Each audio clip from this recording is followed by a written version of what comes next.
Good morning. And I'm very happy to see you all today. I am Anastasia Vestinska. I'm director of European Ukrainian Energy Agency, and today, the whole day, we will speak about recovery in communities and municipalities. And before we start, I would like to say that we cannot speak about recovery, not mentioning that we have all this now, we have this opportunity, and we have the opportunity of the recovery thanks to the armed forces. And before we start, I would like to commemorate the memories of all defenders who gave their lives and the lives of the civil people, the lives of whom this war taken.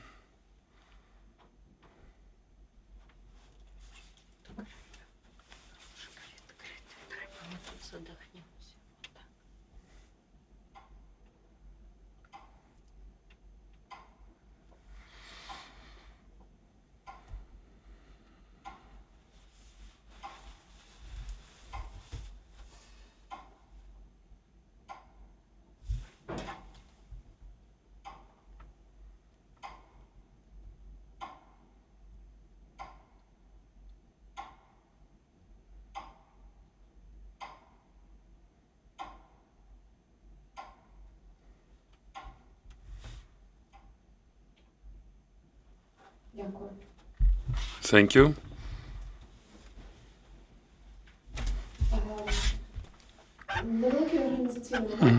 Some organizational issue. Can actually have the translation.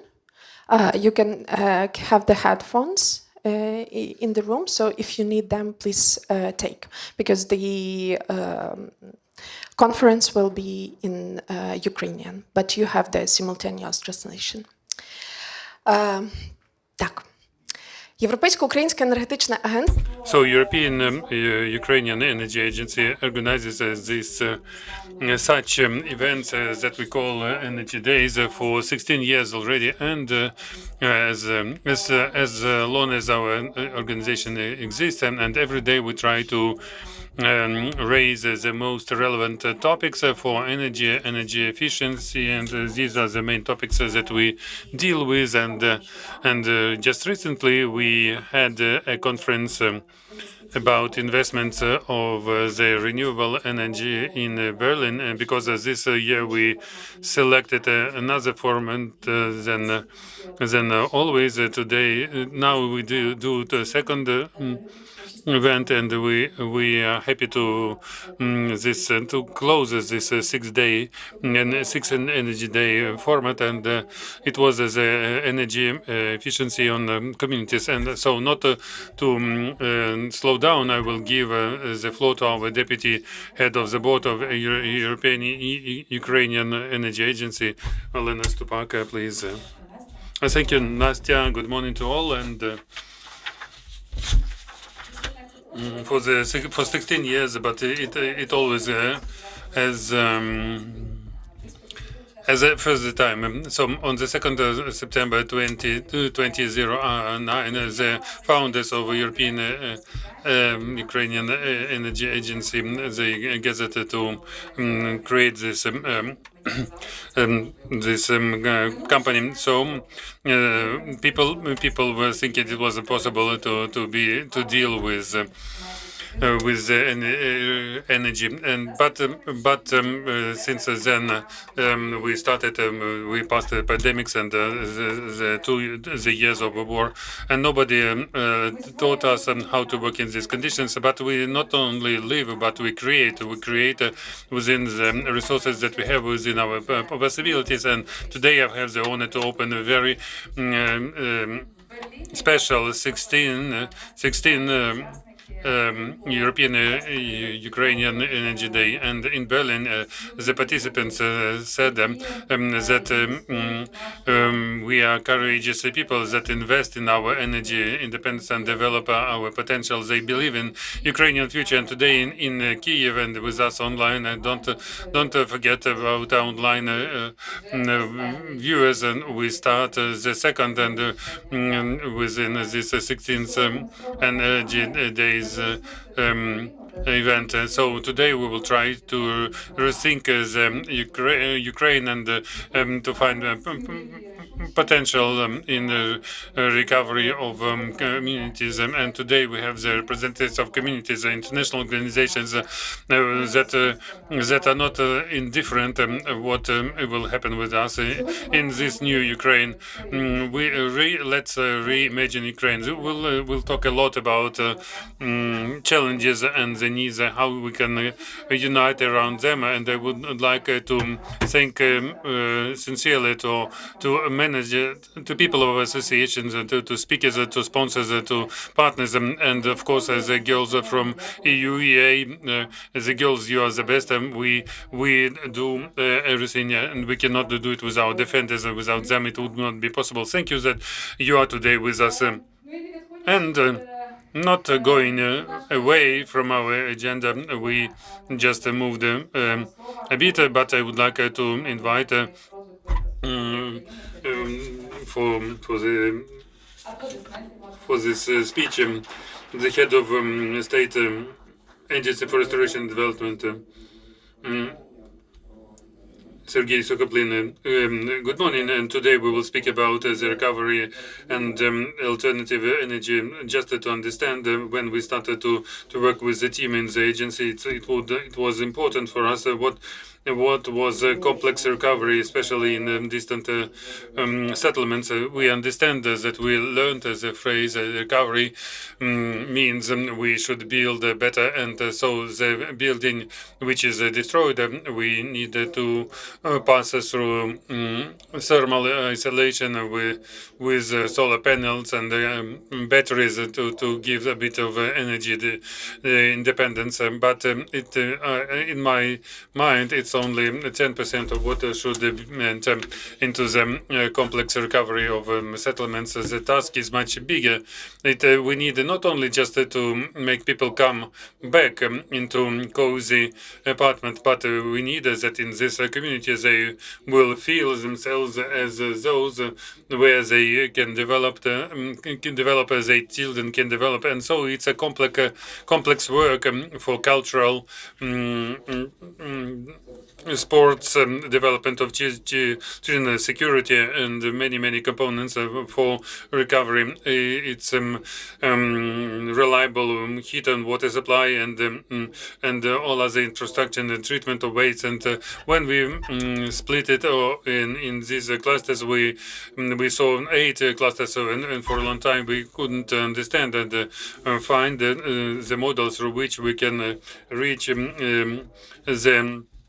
this complex recovery, and we should have the KPIs. And so we looked at the European directives, and we took a lot of from European directives. But today I would like to be concentrated more on. So we have a heating season that will come and winter, and so these are things that were more in fashion some 10 years ago: alternative energy, decentralized energy efficiency, and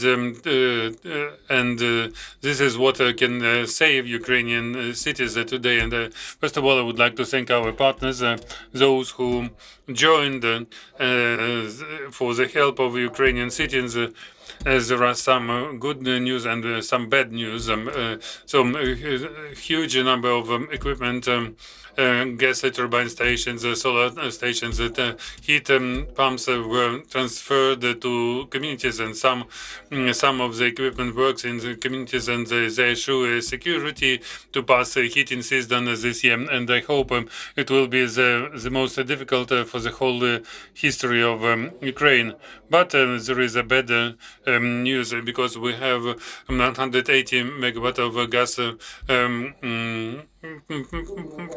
gas turbine and heat pipes are not installed until now. So there are several questions about financing, and I would like to put them away. Maybe financing I would like to look at the end, but at the beginning I would like to look at the competencies of the communities who ordered this equipment. We don't have actually the single platform of donors that can do the expertise and provide assistance in the volume that we require. And after this, and then we can speak about finances only after.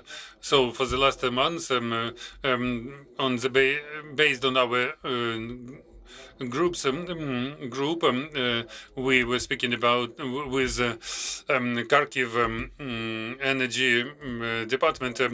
We were looking at the heat supply system in Kharkiv, and we found some options how to do it. But we understand that all our procedures that we have in the country, the technical conditions and technical specifications, at least they push us back for at least 1 year. But we needed to switch Kharkiv for 2 months, and we understand in Kharkiv it's possible for completely some other city, I would not name the name, UNICEF and GIZ, they provided equipment for millions of Europe, and the community close to the front has not money to install it, and they don't know what to do, and the equipment is in the storage. So we develop a new scheme for connection and development, and we found out that we don't need a 56 megawatt, but only 23 megawatts, and with this in this scheme, the connection will cost only 20 million hryvnias, but we should follow the procedures. We have the city of Shostka that wrote a letter to cabinet minister that we needed to find money to install boilers for 60 megawatts. When we recalculated Shostka, and we saw where we can build, and we found they need maximum 30 megawatts. And these megawatts they have from donors who gave them, and they can just shift and replace, and 30 million we will supply heat for Shostka. And I just speak that sometimes we don't have the expertise at the entrance, and we don't have the coordination of donors for donor assistance. It's a very important moment, and we have a lot of resources that are lost, and we don't use it. As for the other things, and based on this equipment, and this experience, we presented it to the cabinet of ministers, and I would like to say that for the last 2 weeks, every second day we have meetings. And there will be 3 resolutions where there will be changes. And I think that this week and next week there will be changes in resolution 13, 12, 879, and other resolutions that will give the Gramadas to install this equipment without additional procedures, and very fast, and with a declarative principle to launch gas piston stations and mobile boilers, and so we see that the National Committee form tariffs also they change their resolutions. We see these painful points, and think that in some 10 days there will be a huge simplification of for connection and through for all equipment that was provided by donors. And we see that lots of businesses they invested in these products a lot of money. I will not name the community. We have a close to front Gromada, it stands still for 2 months. They cannot launch it for 30 megawatts because of the procedure documents. So for sure we can simplify them right now. It will be the huge simplification of all procedures, and Gromadas they will feel a huge relief to pass this heating system. And as for the experience and how the agency is working, I will not speak about the examples. Just a small example. Mykolaiv water supply, when state supplied 8 billion hryvnias, and the project cost 7.8 billion, and in February.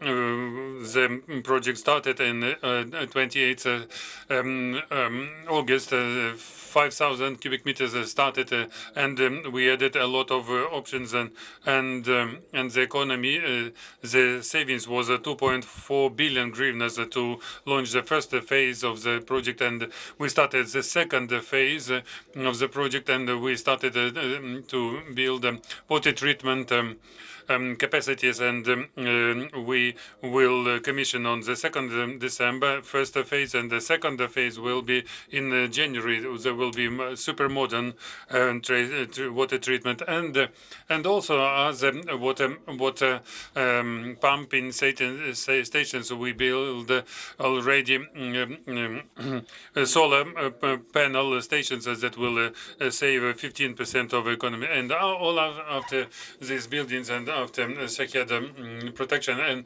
after all the construction, we will have the 600-700 million hryvnias of the amount that was provided by the state. And so today in the agency we created centers of expertise with 5 fields, and we involved a lot of very qualified specialists. I want to thank our partners that helped us for us as the agencies by consultants and the expertise that helps the agency to make very efficient projects and help Ukraine. So thanks a lot to the organizers and to the municipalities. I would like to wish success and learning. That's what we need just to make our country efficient. Thank you.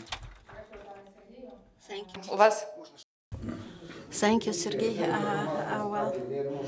I would like to add a bit very important information for the communities.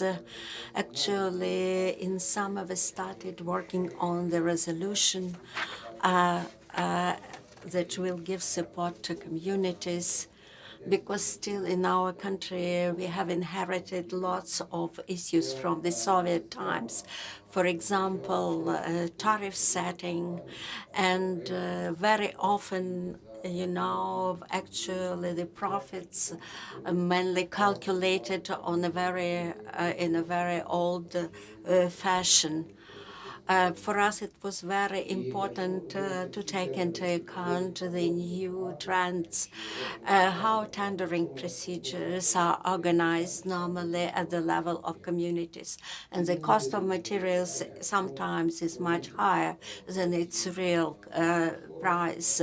That's why in the cost estimates, sometimes we see very many issues of this kind. Why we don't have such a large-scale presence of the European international companies? The point is that very many companies globally are not ready to put money in the materials when they make cost estimates for this or that facility. And also it's very important also to work on this, and this year we have already published this resolution. As the name of it is transparent tariff setting, cost estimates, and for us it's very important to understand. It will be more understandable for the global community, and Ukraine will be more attractive for its businesses in Ukraine. Thank you. Thank you. We understand that your agency is so much committed to all the objectives to be met, and we understand we are really busy with different issues in engaging international partners. And now Jocelin Cornet, the head of the reconstruction of the energy infrastructure and environment in Ukraine. The floor is yours, Jocelin. Good morning to all. I will speak English. My Ukrainian is very, very, very bad. Right, sorry. Next time, maybe next year. So I'm in charge of the reconstruction portfolio in the EU delegation. We have two colleagues here in the room, Pierre-Yves and Torsten. Cannot introduce Torsten anymore. They will actually support also the different panels here. So thank you very much, Olena. Thank you, Serhii, for your words, about reconstruction in Ukraine. We want to rebuild better, greener, and closer to the EU, and that's for future generations. So, of course, we have money. The Ukraine facility, we have actually a number of programs that you can see in the medias, but we're talking about values and standards here. Transparent institutions, fair competition, I will come back to this, green solutions, and decisions that serve citizens. So we need to find a balance between quick achievements, as it was mentioned by Serhii, basic services to be repaired, repairing schools, hospitals, roads, energy, that are often under attack, but also to have a transparent governance, efficient allocation and use of resources, and scaling up projects to European and global standards. So, of course, when you talk about recovery, it should start at local level, as this was reflected. The recovery happens locally. It passes through local initiative and local decisions. And we have few actors, plenty of actors at local level. We have Romadas, we have the city councils, the OSBBs, utilities, SMEs, school and hospital directors as well. I'm very surprised when I go in the regions, the ideas that the directors can have for their own hospitals. We have few programs, as you may know, we have Youth Recovery, to help municipalities and businesses to restore services, not only in Western Ukraine, mainly in Eastern Ukraine. In Zaporizhzhia, we have plenty of projects, for instance. We have launched last week the EU for Reconstruction. It's a capacity building program, and it's a bit of software of our programs and going beyond software for reconstruction in Ukraine. My colleague Pierre-Yves will actually provide some details here, but basically it's to support the public investment management, having green procurement system in place, support Serhii under the leadership of Serhii, and really to have this bottom-top approach in terms of capacities for the Romadas to build and manage their public investment at local level. We have EULEAD, which is a decentralization process that support that we are providing, that has shown, is usefulness, in the last phase, and we have launched also a new phase. My favorite program, the Energy Efficiency Fund, where we support OSBBs. Participated last week in the forum of the OSBBs, and you see how vibrant, there is the OSBBs are together with actually a few ideas to reshape their mandate, to modernize buildings, under the leadership, cut energy use, and also having some green energy solutions. So, how programs with EU funding, we need really to equip communities to take ownership and reconstruction and design solutions that are based on their needs.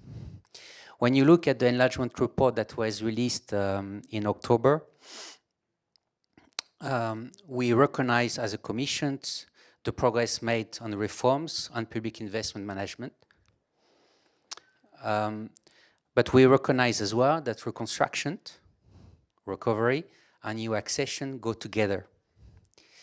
We need to have proper governance, I'm sorry, I'm going to repeat it again, financial discipline and sustainability, right, in all the activities that is taking place in the reconstruction sector.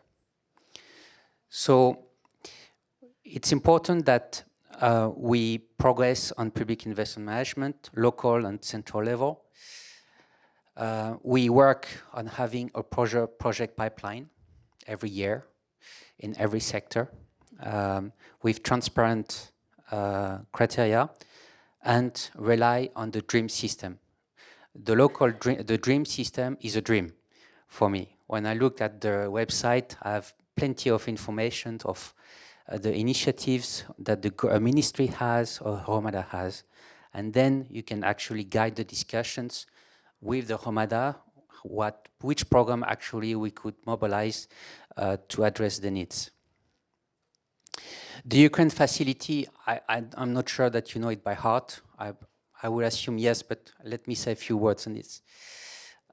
We have this Ukraine investment framework, which is one of the pillars of the facility, and we try to de-risk and catalyze investment in some key sectors: energy, transport, municipal and social infrastructure.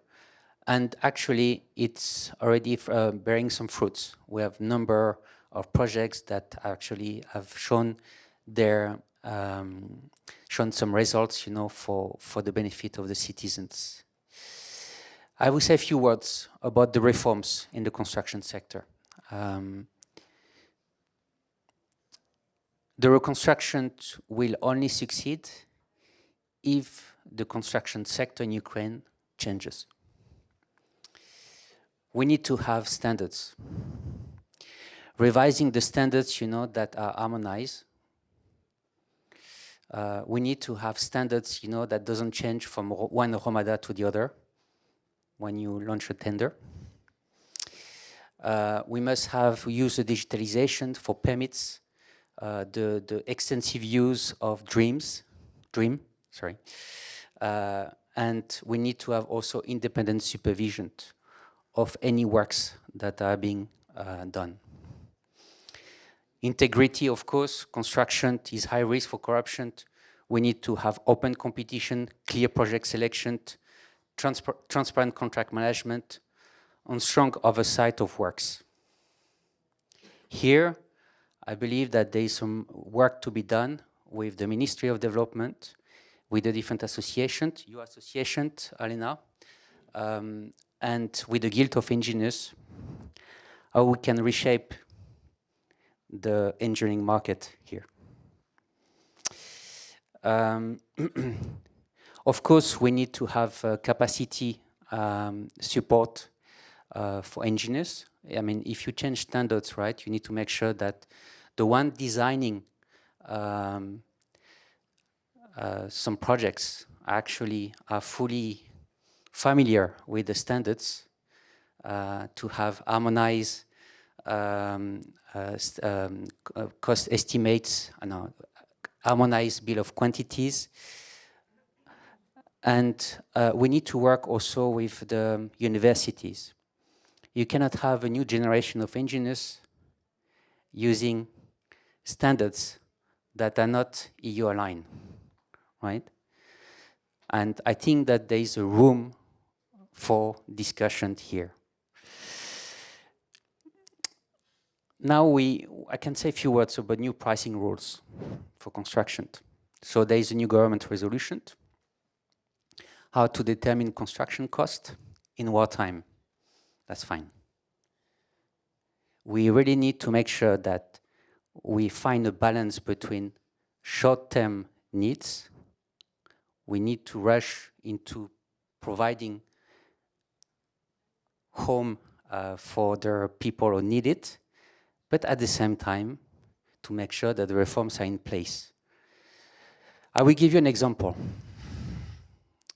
In my previous posting, working as an engineer, when I arrived in this country, I will not name it, we had some issues in terms of price inflation for civil works.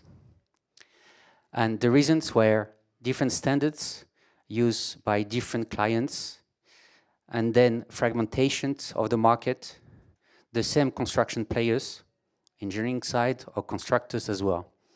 And there was a big push from the government to harmonize the standards, to have templates for engineering services, templates for construction works being established under one of our programs.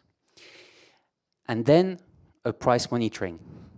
So if you look at the different tenders, you encode, you know, your price, you know, for the bill of quantities, and you actually check, you compare the price from one tender to the other.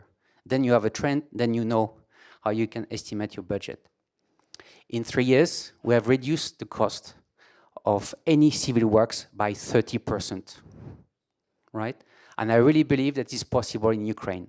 It will open the market as well, because new players with harmonized standards, right, with templates that are predictable, visible online, they will understand that, well, we can enter into the market here, because basically we have a framework established, harmonized framework around Ukraine. And I think that with EU for Construction and Ministry and Serhii, we can work on that together with the private sector and the universities. So here, the National Price Database and the codifier for construction materials is actually a very good initiative. We need to front load, you know, this activity in order to use it as soon as possible. We have going to organize some talks about works that's done under one of our programs related to public financial management, EU4PFM. That will be the 12th of December. I think that anybody who wants to be invited, you're welcome. We will focus on procurement of works under the new law with a Lithuanian experience, price revision, which is also a big topic, and design and build works. Let me also conclude on the role of business and partnerships here. We need associations like yours, right? We need to have this dialogue with the private sector in order actually to make this sector greener, more transparent, as I mentioned. We need to understand the constraint that you have, right? That needs to be resonated also to the EU, right? Through the Guild of Engineers, but also outside of it. So we need to have such a dialogue, right? So that will be probably also one of the few activities that we need to establish with very technical topics, you know, in 2026. So the message here is that when business and communities can work together with the ministry, with the agency, with the EU and other partners, I think we can do the reconstruction much faster and more sustainable, right? So from our side, we're at your disposal today, tomorrow, and after tomorrow, because we are here together to reconstruct Ukraine. Thank you.